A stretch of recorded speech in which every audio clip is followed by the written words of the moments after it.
Hi everybody, Dennise here. Just wanted to come in again and give you another update, a new development. This was from Redfin.com, and they have decided to remove crime data from their website. So what are your thoughts on that?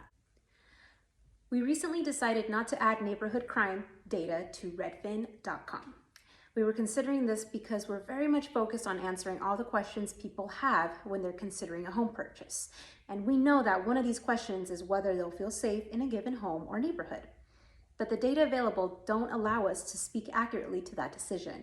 And given the long history of redlining and racist housing covenants in the United States, there's too great a risk of this inaccuracy reinforcing racial bias.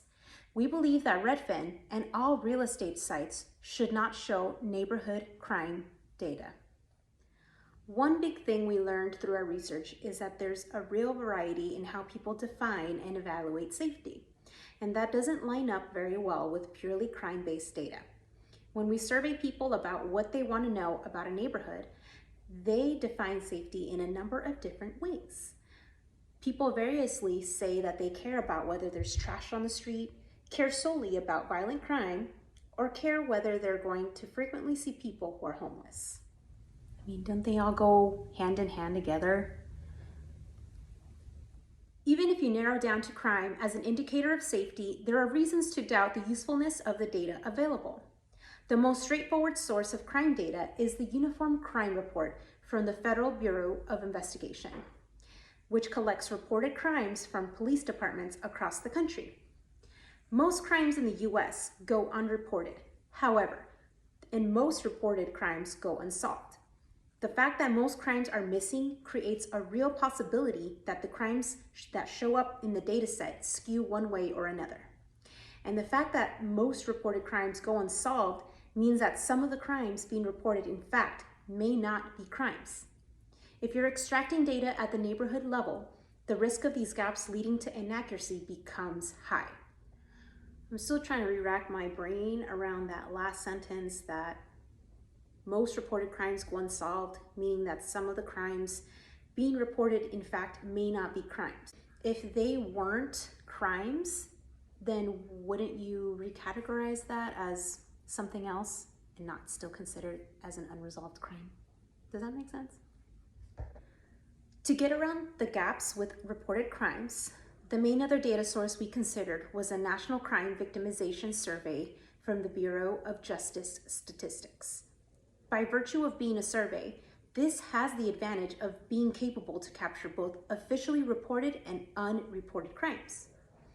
However, also by virtue of being a survey, if there's racial bias in respondents' answers, this will get reflected directly in the data. And there are troubling signs of this. In the 2019 survey, people reporting crimes were more likely to describe their offender as young, male, and Black than would be expected given the representation of those groups in the population. People are hungry for more information to answer the real estate questions, and Redfin will continue to add more and more data to help with that. We know that whenever we add new data, however, there's the potential for it to change whether people decide to live and invest in a neighborhood, and to do so in ways that are impacted by historical and current bias.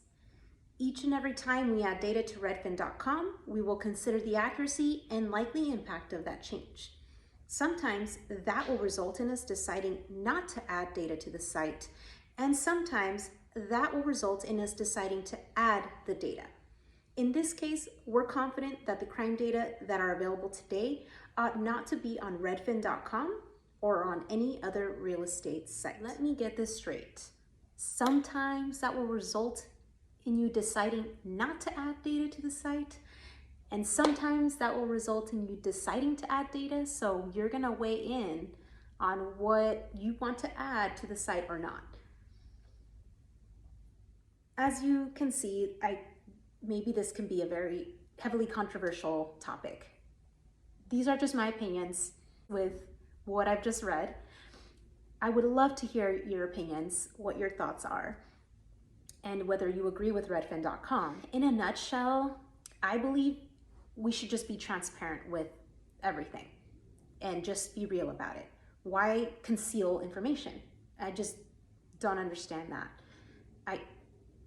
You're gonna find out regardless if you Google what the recent activity's been in a certain neighborhood. There's Instagram pages for certain cities. For instance, Santa Clarita has its own Instagram page of just everything that happens, the good, the bad, the ugly, a lot. So what makes Redfin think we aren't gonna find these things out on our own? That's just my opinion. Just wanted to put it out there and let me know what your thoughts are.